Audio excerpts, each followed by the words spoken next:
ದಿನಾಂಕ 11/2/2025 ವಿಜಯಪುರ ಸಿಟಿಯ ಗಾಂಧಿ ಚೌಕ್ ಪೊಲೀಸ್ ಠಾಣಾ ವ್ಯಾಪ್ತಿಯ ಮದಿನಾ ನಗರದಲ್ಲಿ ರಾತ್ರಿ 9:30 ಗಂಟೆಗೆ ಪಿಂಟು ಮತ್ತು 4-5 ಜನ ದುಷ್ಕರ್ಮಿಗಳು ಸೇರಿ ಬಾಗಪ್ಪ ಹರಿಜನ್ ಇದನ್ನು ಪಿಸ್ತೂಲ್ನಿಂದ ಗುಂಡು ಹಾರಿಸಿ ಮತ್ತು ತಲವಾರು ಕೊಡ್ಲಿ ಯಂತ್ರ ಆತನಿಗೆ ಮಾರಣಾಂತಿಕ ಹಲ್ಲೆಯನ್ನು ಮಾಡಿ ಸ್ಥಳದಲ್ಲಿ ಬಾಗಪ್ಪ ಹರಿಜನ್ ಮೃತಪಟ್ಟಿರ್ತಾನೆ. ಅದಕ್ಕೆ ಸಂಬಂಧಪಟ್ಟಂತೆ ಬಾಗಪ್ಪ ಹರಿಜನನ ಮಗಳಾದಂತಹ ಗಂಗೂಬಾಯಿ ಹರಿಜನ್ ಇವಳು ಗಾಂಧಿ ಚೌಕ್ ಪೊಲೀಸ್ ಠಾಣೆಯಲ್ಲಿ ಅಪರಾಧ ಸಂಖ್ಯೆ 32/25 under section 189 class 2, 191 class 2, 191 class 3, 352, 103, 190 BNS act ಅಡಿಯಲ್ಲಿ ಮತ್ತು 25A ಆರ್ಮ್ಸ್ ಆ್ಯಕ್ಟ್ ಅಡಿಯಲ್ಲಿ ಪ್ರಕರಣ ದಾಖಲಾಗಿರುತ್ತೆ. ಮೃತನಾದಂತಹ ಯಾರು ಬಾಗಪ್ಪ ಹರಿಜನ್ ಈಗಾಗಲೇ ಅವನು ಅಪರಾಧಿಕ ಹಿನ್ನೆಲೆಯನ್ನು ಉಳ್ಳವನಾಗಿದ್ದು ಆತನ ಮೇಲೆ 10ಕ್ಕೂ ಹೆಚ್ಚು ಪ್ರಕರಣಗಳು ದಾಖಲಾಗಿತ್ತು. ಅದರಲ್ಲಿ 6ಕ್ಕೂ ಹೆಚ್ಚು ಪ್ರಕರಣಗಳು ಆತನ ಮೇಲೆ ಮರ್ಡರ್ ಕೇಸುಗಳು ಕೂಡ ದಾಖಲಾಗಿತ್ತು. ಸೊ ಈ ಹಿನ್ನೆಲೆಯಲ್ಲಿ ಆತನ ಅಸೋಸಿಯೇಟ್ ಆದಂತಹ ಒಬ್ಬ ರವಿ ಮೇಲಿನ್ಕೇರಿ ಅನ್ನೋನು ಕಳೆದ 6 ತಿಂಗಳ ಮುಂಚೆ ಮರ್ಡರ್ ಆಗ್ತಾನೆ. ಆ ಮರ್ಡರ್ ಕೇಸಲ್ಲಿ ತುಳಸಿರಾಮ್ ಹರಿಜನ್ನು ಮತ್ತು ಅಲೆಕ್ಸ್ ಗೊಲ್ಲರು, ಪ್ರಕಾಶ್ ಗೊಲ್ಲರು, ಷಣ್ಮುಖ ನಡುವಿನ್ಕೇರಿ ಮತ್ತು ಇನ್ನಿತರರು ಸೇರಿ ಆತನನ್ನು ಕೊಲೆ ಮಾಡಿರ್ತಾರೆ. ಈಗಾಗಲೇ ಆ ಎಲ್ಲ ಕೊಲೆ ಆರೋಪಿಗಳು ನ್ಯಾಯಾಂಗ ಬಂಧನದಲ್ಲಿದ್ದಾರೆ. ಈ ರವಿ ಮೇಲ್ಕಿನ್ಮೇರಿ ಮತ್ತು ಬಾಗಪ್ಪ ಹರಿಜನ್ ಇವರು ಕೂಡ ಒಂದೇ ತಂಡದಲ್ಲಿದ್ದು ಇವರು ಕೂಡ ಹಲವಾರು ವರ್ಷಗಳಿಂದ ಕೂಡಿ ಕೆಲಸ ಮಾಡಿರ್ತಾರೆ. ಅವರ ಮಧ್ಯೆ ಸಾಕಷ್ಟು ವ್ಯವಹಾರಗಳೂ ಕೂಡ ಇರುತ್ತೆ.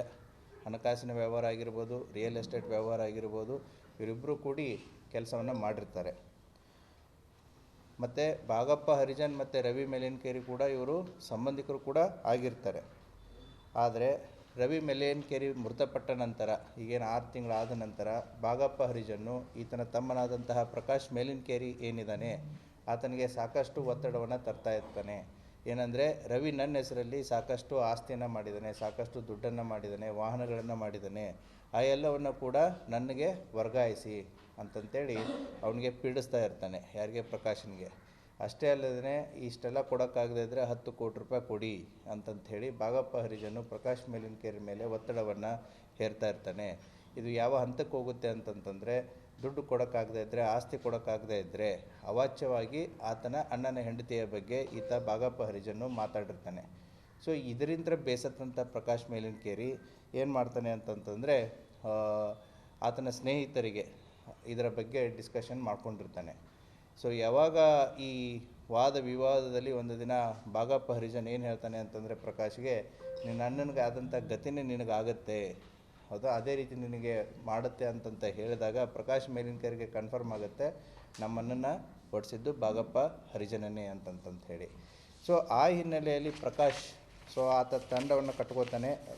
ಆತನ ಅಸೋಸಿಯೇಟ್ಸ್ ಅಂತಂತಂದರೆ ಆತನ ಸಂಬಂಧಿಕರೇ ಇವರು ಕೂಡ ರಾಹುಲ್ ತಳಕೇರಿ, ಈತ ಹೊರ್ತಿಯವನು, ಅದೇ ರೀತಿ ಸುದೀಪ್ ಕಾಂಬ್ಳೆ ಇವನು ಅಗರ್ಕೇಡ್ದವನು, ಮತ್ತು ಮಣಿಕಂಠ ಬೆನಕೊಪ್ಪ ಅಂತಂತ ಹೇಳಿ ಈತ ಸುದೀಪ್ನ ಫ್ರೆಂಡು. ಮತ್ತು ಕಳೆದ ಸುಮಾರು ತಿಂಗಳಿಂದ ಈತ ಇಲ್ಲಿ ರವಿ ಜೊತೆಗಾಗಿರ್ಬೋದು ಮತ್ತು ಪ್ರಕಾಶನ ಜೊತೆಗೆ ಆಗಿರ್ಬೋದು ಈತ ಸ್ನೇಹಿತನಾಗಿ ಕೆಲಸ ಮಾಡ್ತಾ ಇರ್ತಾನೆ. ಈತ 4ನೇ ಆರೋಪಿ ಆದಂತಹ ಮಣಿಕಂಠ ಬೆನಕೊಪ್ಪ ಈತ ಬೈಲಂಗುಲದವನು ಇರ್ತಾನೆ.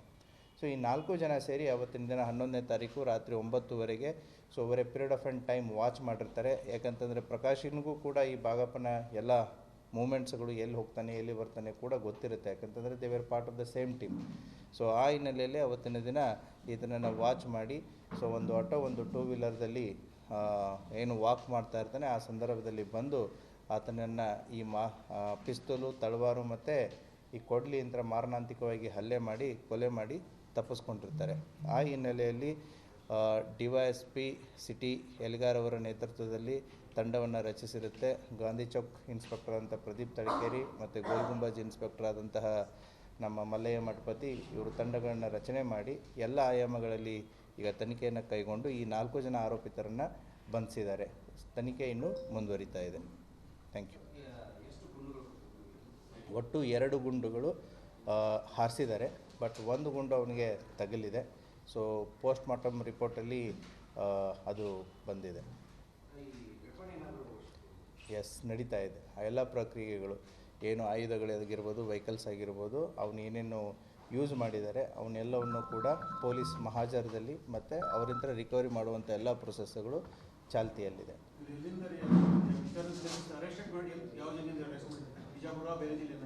ಇಲ್ಲ ಇಲ್ಲ, ನಮ್ಮ ಬಿಜಾಪುರ ಜಿಲ್ಲೆಯಲ್ಲೇ ಅವ್ರನ್ನ ಅರೆಸ್ಟ್ ಮಾಡಿದೆ. ಅದು ಕರೆಂಟು ತೆಗೆಯೋದು ಬಾಗಪ್ಪ ಹರಿಜನನ ಒಂದು ಹಾಬಿ. ಆತನ ಮೂಮೆಂಟ್ ಆಗಿರಲಿ ಅಥವಾ ಆತ ಎಲ್ಲಿದ್ದಾನೆ ಅಂತಂತೇಳಿ, ಯಾಕಂದರೆ ಸಾಕಷ್ಟು ವೈರಿಗಳಿದ್ದರು. ಸೊ ಆತನೇ ಲೈಟನ್ನು ಆಫ್ ಮಾಡಿಕೊಂಡು ಆತ ಬಂದಿರೋದು ಹೋಗಿರೋದು ಯಾರಿಗೂ ಕಾಣಬಾರ್ದು, ಅಥವಾ ಅವನ ಮೂಮೆಂಟ್ಸ್ಗಳು ಯಾರಿಗೂ ಕಾಣಬಾರ್ದು ಅಂತೇಳಿ ಆತ ಮನೆಯ ಹೊರಗಿನ ದೀಪಗಳನ್ನು ಆರಿಸೋದು ಒಂದು ಹವ್ಯಾಸ ಆಗಿರುತ್ತೆ.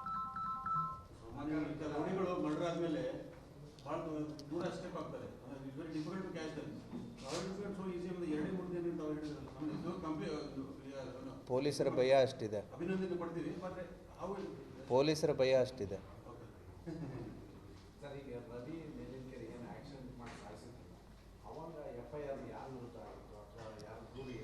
ಅದರಲ್ಲಿ ತುಳಸಿರಾಮ್ ಹರಿಜನ್ ಮತ್ತು ಇನ್ನಿತರ ಆರೋಪಿಗಳಿದಾರಲ್ಲ, ಸೊ ಅಲೆಕ್ಸ್, ಷಣ್ಮುಖ, ಪ್ರಕಾಶು, ಮುರುಗೇಶು, ರಾಜೇಸಾಬು ಇವ್ರ ಮೇಲೆ ಪ್ರಕರಣ ದಾಖಲಾಗಿತ್ತು. ಅವಾಗ ಅದರಲ್ಲಿ ಕಂಪ್ಲೇಂಟು ಪ್ರಕಾಶನೇ ಇರ್ತಾನೆ. So they are already in police judicial ಕಸ್ಟಡಿಯಲ್ಲಿ. ಆ ಕೇಸು ಚಾರ್ಜ್ ಶೀಟು ಆಗಿದೆ. ಯಾವ ಕೇಸಲ್ಲಿ ಇಲ್ಲ, ಇನ್ನೂ ನಮ್ಮ ಹತ್ರ ಇದ್ದಾರೆ. ಸೊ ತನಿಖೆ ನಡೀತಾ ಇದೆ. ಇವತ್ತು ಅವ್ರನ್ನ ಕೋರ್ಟಿಗೆ ಪ್ರೊಡ್ಯೂಸ್ ಮಾಡ್ತಾ ಇದ್ದಾರೆ. ಡೆಫಿನೆಟ್ಲಿ 4 ಜನ ಇವಾಗ ಟೋಟಲ್. 4 ಇನ್ನೂ ಕೂಡ ತನಿಖೆ ಮಾಡ್ತಾ ಇದೆ. ಅದನ್ನೇ ಹೇಳಿದೆ ನಾನು ಇವಾಗ ಅದರ ಬಗ್ಗೆ. ಸೊ ರವಿ ಸತ್ತಾದ ಮೇಲೆ ರವಿ ಮತ್ತು ಬಾಗಪ್ಪನ ಮಧ್ಯೆ ಏನು ವ್ಯವಹಾರಗಳಿತ್ತು, ಸೊ ಬಾಗಪ್ಪನ ಹೆಸರಲ್ಲಿ ರವಿ ಸಾಕಷ್ಟು ದುಡ್ಡು ಆಸ್ತಿ ಮಾಡಿದ್ದಾನೆ ಅಂತಂತೇಳಿ ಬಾಗಪ್ಪ ಈ ಪ್ರಕಾಶ್ಗೆ ಅಲಿಯಾಸ್ ಪಿಂಟೋ ಏನಿದ್ದಾನೆ ಅವನಿಗೆ ತೊಂದರೆ ಕೊಡ್ತಾ ಇದ್ದ. ಸೊ ಮನೆ ಆಗಿರ್ಬೋದು, ಕಾರ್ ಆಗಿರ್ಬೋದು, ದುಡ್ಡು ಆಗಿರ್ಬೋದು, ಏನು ಮಾಡಿದ್ದಾನೆ ಅದನ್ನೆಲ್ಲ ನನ್ನ ಹೆಸರಿಗೆ ಮಾಡಿ ಅಂತಂತೇಳಿ. Yes, that is part of the investigation. So status ಇದೆ, that becomes a part of the evidence.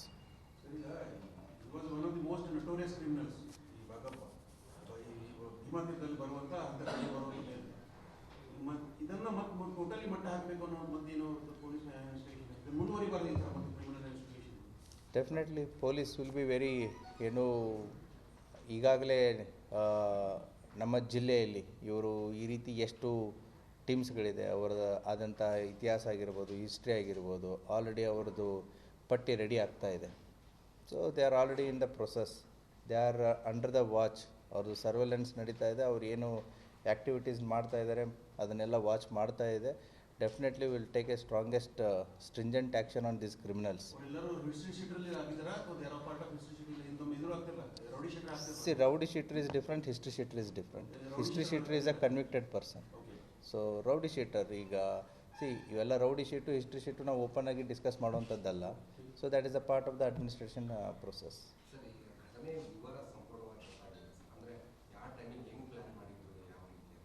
Given sufficient details. ಆರೋಪಿಗಳು ಆಟೋ ಮತ್ತು ಒಂದು 2 ವೀಲರ್ನ ಯೂಸ್ ಮಾಡಿದ್ದಾರೆ.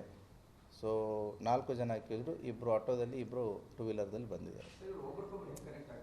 ಯಾರು? ಇದರಲ್ಲಿ 4 ಜನ ಆರೋಪಿತರಲ್ಲಿ ಒಬ್ಬನ ಮೇಲೆ ಮಾತ್ರ ಹಳೆ ಒಂದು ಕ್ರಿಮಿನಲ್ ಕೇಸ್ ಇದೆ. ರಾಹುಲ್ ತಲಕೇರಿ ಮೇಲೆ 2022ದಲ್ಲಿ ಹೊರತಿ ಪೊಲೀಸ್ ಠಾಣೆಯಲ್ಲಿ ಒಂದು ಅಟೆಂಪ್ಟ್ ಟು ಮರ್ಡರ್ ಕೇಸು ಇದೆ. ಅದರಲ್ಲಿ ಆಲ್ರೆಡಿ ಕೋರ್ಟಲ್ಲಿ ಟ್ರಯಲ್ ನಡೀತಾ ಇದೆ. ಅವನು ಕೋರ್ಟನ್ನು ಕೂಡ ಅಟೆಂಡ್ ಮಾಡ್ತಾ ಇದ್ದಾನೆ. ಬಟ್ ಉಳಿದಂಥ 3 ಆರೋಪಿತರ ಮೇಲೆ ಯಾವುದೇ ರೀತಿಯಾದಂತಹ ಕ್ರಿಮಿನಲ್ ಹಿನ್ನೆಲೆ ಇಲ್ಲ. ಎಸ್. ಈಗ ಮೋಟಿವ್ ಆಫ್ ದ ಮರ್ಡರ್ ನಾನು ನಿಮಗೆ ಹೇಳಿಬಿಟ್ಟೆ. ಒಂದು ಆಸ್ತಿ, ಒಂದು ಪರ್ಸ್ನಲ್ ಅಟ್ಯಾಕು, ಒಂದು ಹೆಣ್ಣಿನ ಬಗ್ಗೆ ಈತ ಮಾತಾಡಿದ್ದು ಅವಹೇಳನಕಾರಿಯಾಗಿ. These are the motive for his murder. So this Prakash and ಪ್ರಕಾಶ್ಗೆ ಏನಾಗುತ್ತೆ ಅಂತಂದರೆ, ನನ್ನನ್ನು ಇವನು ಉಳಿಸಲ್ಲ ಅನ್ನೋವಂಥ ಒಂದು ಮನೋಭಾವನೆ ಬರುತ್ತೆ. ಯಾಕಂತಾರೆ ಅನ್ನನ್ನೇ ಹೋಗಿದ್ದಾನೆ, ಇನ್ನು ಇವನು ಕೊಡೋ ಕಾಟಕ್ಕೆ ಇನ್ನು ಒಂದು ನಾನು ಇರಬೇಕು ಇಲ್ಲ ಆತ ಇರಬೇಕು ಅನ್ನೋವಂಥ ಒಂದು ಮೈಂಡ್ಸೆಟ್ ಅವನಿಗೆ ಪ್ರಿಪೇರ್ ಆಗುತ್ತೆ. Thank you.